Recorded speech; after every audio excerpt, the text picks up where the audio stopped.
Oral questions. The Honourable Leader of the Opposition.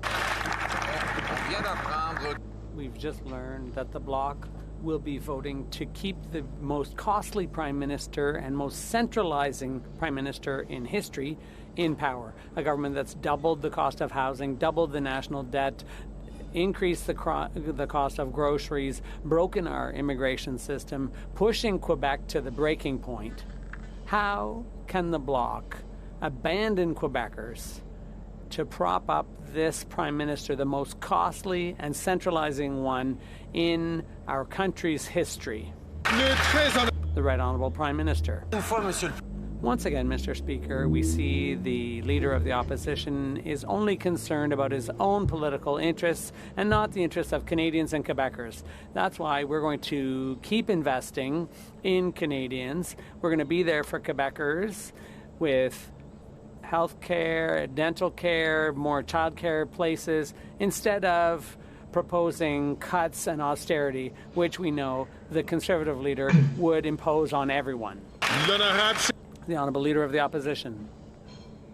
Canadians' interest is in cutting taxes, building houses, fixing the budget, and stopping crime so that Quebecers can bring home bigger paychecks and pensions that will be enough to afford housing and food. That's after 9 years of the Liberal Bloc coalition. They've doubled the debt, doubled the cost of living, and broken our immigration system. Why is the Bloc propping up this expensive and centralizing government? The Honourable Prime Minister. Once again, we see the Conservative leader believes in slogans, but not in Canadians and Quebecers. He doesn't want to invest to help people with dental care. He doesn't want to be there to help our seniors, to help young people. He just wants to cut programs.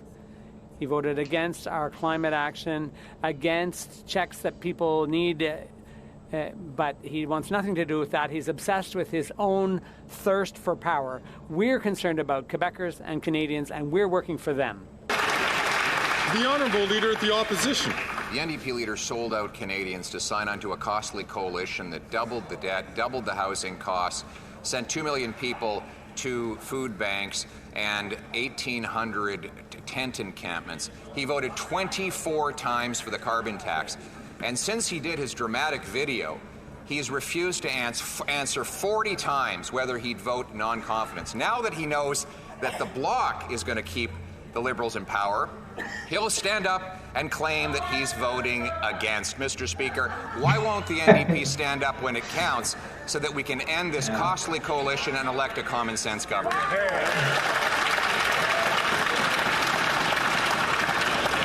Before the Prime Minister takes a card, I'm going to ask the Honourable Member from New Westminster, Burnaby, please, to only take the microphone when his voice is ready. The Right Honourable Prime Minister.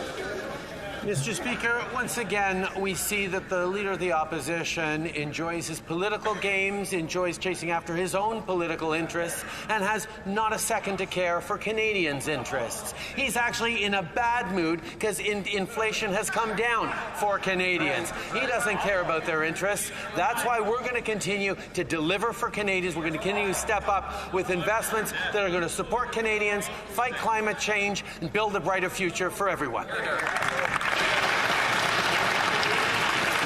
The Honourable Leader of the Opposition. Mr. Speaker, after 9 years of this costly NDP carbon tax coalition, what's happened? What's up? Taxes up, costs up, crimes up, time's up. What Canadians need is hope. By choosing a common-sense government that axes taxes, builds homes, fixes the budget, and stops the crime so they can earn powerful paychecks and pensions that buy affordable food, gas, and homes in safe neighborhoods, protected by a strong military. Why can't we bring it home now? The Right Honourable Prime Minister. Mr. Speaker, that little performance shows just how much the Leader of the Opposition loves his slogans, but actually doesn't put forward any. I'm going to ask As I'd ask a previous member before to please not take the floor unless they're recognized. I'm going to ask all members, please, to allow the member to. I'll ask Prime Minister, Right Honourable Prime Minister, to start from the top.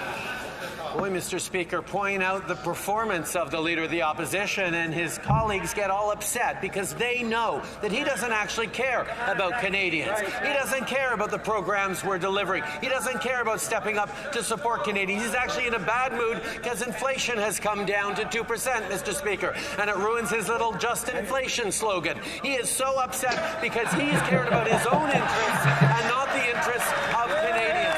We're going to stay focused on the things that matter for people while he spins little rhymes and tosses out his slogans. We'll take this seriously like we always have.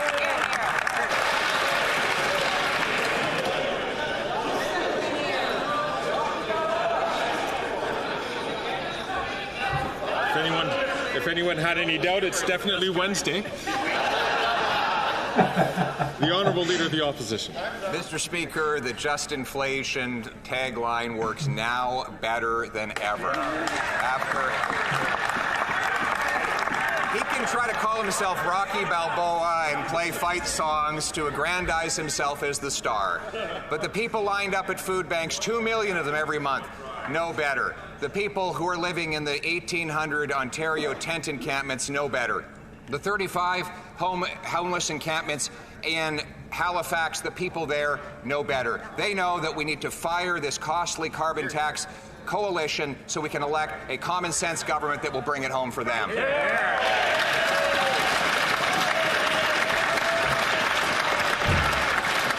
The Right Honourable Prime Minister. Speaker, he sure loves to declaim about vulnerable people and perform his empathetic supposed concern. But the reality is he is using vulnerable people for his own political gains. If he actually cared about people, he wouldn't have voted against dental care for 700,000 seniors. He wouldn't have voted against a school food policy that's helping families with $800 worth of groceries a year. He's not making the investments in Canadians. He wants to cut programs, make Canadians suffer, so he can sit in the big chair.